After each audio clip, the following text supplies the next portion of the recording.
New Zealand's biggest bank pays up after scammers target pensioner. Health professionals get approved for immigration pathway, but why things aren't all as they seem. And documents reveal fears our government has over China. Te Mārie, I'm Sherry Kinnear, and these are the latest New Zealand Herald headlines. ANZ has made a $19,000 settlement offer to an elderly woman after scammers tricked the victim into buying nearly $40,000 in gaming vouchers. In a letter to the victim's family, ANZ admits fraudsters called the bank and convinced staff to divulge her personal information.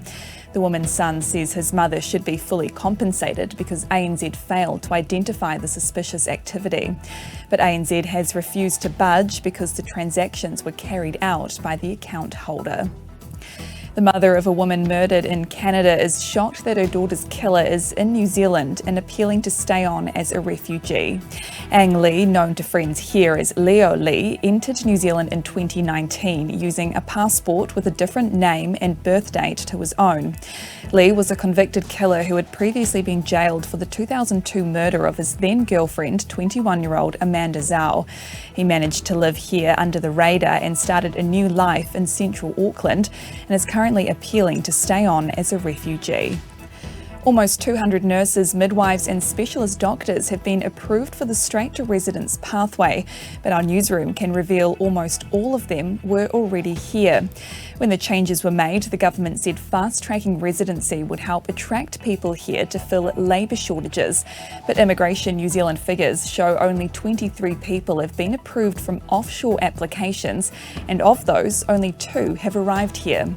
The number of midwives is particularly low, only 3 have been approved altogether. College of Midwives Chief Executive Alison Eddy says that's because our Trans-Tasman counterparts have much better working conditions and pay. If they're looking to come internationally and choosing between Australia and New Zealand, which many overseas recruits do, then it's a simple calculation to make when they look at that pay as the first step. Meanwhile, the New Zealand government has been working with Australia on how to keep hostile foreign powers at bay. Officials have been building the country's trade portfolio to strengthen resilience against economic coercion. Documents reveal New Zealand briefed the Australian government on these efforts in October. China has a record of using trade as a weapon, and the Australian government has been a victim of this before after China blocked its wine and lobster exports. And New Zealand's housing market downturn continues to deepen. The latest QV House Price Index shows the average house value has dropped 12% in the last year, with a 2.7% average decline this quarter. However, it's still 24% higher than pre-pandemic levels. QV says it reflects how transformative COVID-19 was for the market.